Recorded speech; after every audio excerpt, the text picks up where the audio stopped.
Hi guys! So gagawa tayo ngayon ng creamy and meaty lasagna. So here's our ingredients.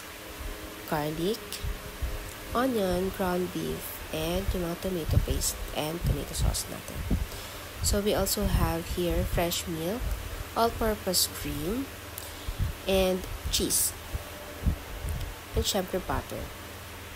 So dito nagpakulo na ako ng lasagna natin. So yung instruction niya kung ng cooking direction, ito, susundin lang natin ito dun sa box. So, for this, 4 minutes. So, next, magigisa na tayo ng ating ground beef. So, laglayan din tayo ng mantika. Kalat lang natin kasi hindi non-stick ang gamit natin. So, bawang, sibuyas, gisa mo lang ng gisa yan. Okay. So, lalagyan na natin ngayon ang ating ground beef. So, yung ground beef na ginamit ko is mga 1/4 lang. Ito or 1/2. 1/2 yata, yes. So, salt and pepper. Para mas malasa na talaga. Nanunuot na talaga yung lasa nung beef. Okay. So, yan. So, gisa lang natin ng igisa hanggang sa magmantika na siya at maluto ng maigi yung beef natin. So, kapag lutong-luto na talaga yung beef, magmamantika yan siya ng bonggang-bongga. So, wag natin itatapon yun, okay?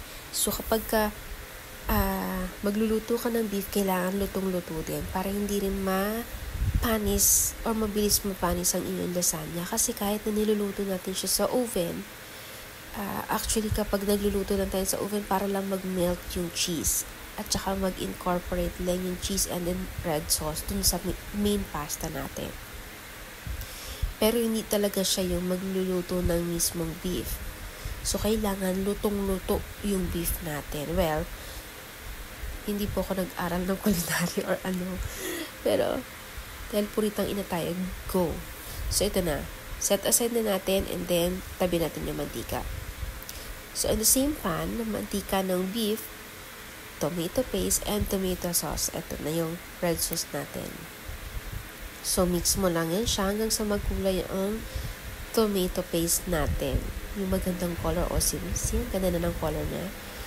And then, next, maglalagay din tayo ng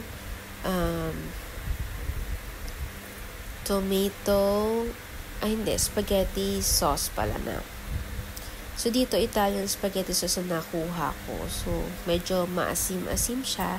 So, ikaw, depende na lang po sa inyo. Actually, merong tomato sauce na medyo matamis na. Kaya lang hindi ko talaga siya nakita dun sa grocery store na binilhan ko. So, for now, goods naman itong Del Monte para sa akin. So, kung medyo maasim para sa inyo, or pwede nyo naman siyang i-adjust. Lagyan nyo ng konting asin. Ako gusto ko ng pepper din and asukal. So, yun. So, lagyan mo ng konting asin at asukal.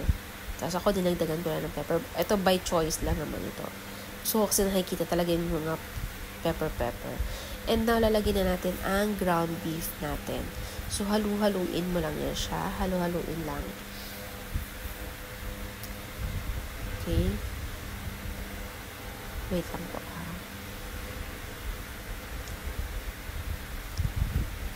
Okay. So, haluin ko lang to ha. Igisa ko lang ng igisa. Ngayon, kung nakikita ninyo na medyo dry yung inyong sauce, red sauce, pwede naman kayo maglagay or mag-add ng mantika pa. So, nakita ko kasi medyo dry na ito. Baka masunog ang aking sauce. So, mabilis kasi siyang dumikit kapag sticky na yung ating sauce na yan. So, since wala tayo nilagay na water, lahat yan ay tomato sauce, tomato paste, and Italian spaghetti sauce lang naman. So, haluin natin. So, hintayin lang natin muna mag-mix yung lasa ng tomato sauce natin dun sa ating beef. Okay. Then, set aside na natin yon. Ngayon, ito naman, nag-init na ako ng pan para sa ating white sauce. So, here, butter,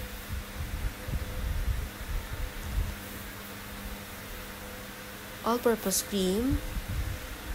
So, isa lang yung ginamit ko dahil 1/2 lang naman ang aking beef. Isa lang ang ginamit ko muna. Mix mo lang and then mag-add ka ng milk. So, dito mga mamshi, hindi ako nagsusukati talaga kasi ako marunong magsukat. So, depende lang sa dami. So, nag-a-adjust lang ako talaga. So, adjust lang ako lagi. So, ito, naglagay na ako ng cheese pala. Yung cheese, ito yung pampalapot. So, ito yung gusto kong consistency. Ayan. So, dito naman, sa tray na tayo, ha? Lagyan na natin, i-prepare na natin ang ating lasagna. So, una, yung ating red sauce, para hindi dumikit yung pasta natin dun sa pinaka-tray natin. So, pag in-oven natin ito mamaya, hindi siya masusunog. So, lagay lang tayo ng konti, and then maglagay na tayo ng ating pasta. So, kung mahaba siya, pwede mo naman siyang gupitin. Depende sa haba ng iyong tray. So, sa akin, ganyan. Pero wag mo tatapon yung natira, ha? Kasi pwede mo pang kainin yan, actually. So, yan. So, maglagay ka lang, depende sa haba ng iyong tray. So, i-adjust mo din ang iyong pasta. Yan. Okay. So, ganyan ang layering natin. So, unang-una, pinaka sa ilalim is yung red sauce para hindi dumikit yung or masunog yung pasta natin once na nag-open na tayo. And then, next is the pasta. And then, red sauce, white sauce. So, yung layering natin, pagtapos itong white sauce, pasta ulit din siya, and then red sauce, and then white sauce ulit. So, yung layer, kung ilang layer, depende yun sa lalim ng iyong tray. So, yan. Nasa second layer na ako nito.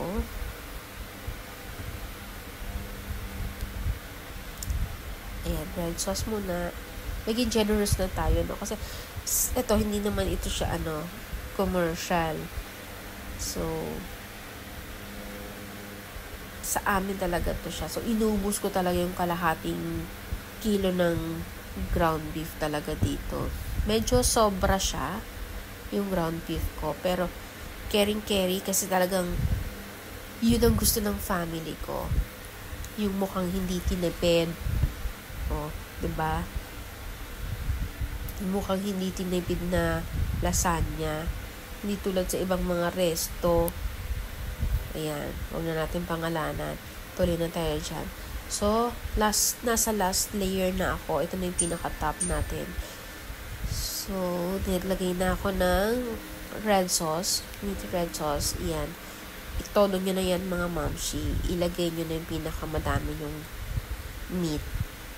Okay? And then, yung white sauce. Isa yan. Pati yan, itodo nyo na rin, buhos nyo na dyan. Kasi later on, kapag nilagay mo na yan sa oven, babagsak din naman yan siya. At mababasa yung ating pasta. So, lalambot siya, mag-incorporate siya dun sa lasa. And lastly, ang ating cheese. Dito pwede kayong gumamit ng mga quick melt cheese. Pero this time, hindi siya ganun ka-quick. So, lagyan na natin sa oven. And then, tara! Ito na ang ating creamy and meaty lasagna. Thank you for watching!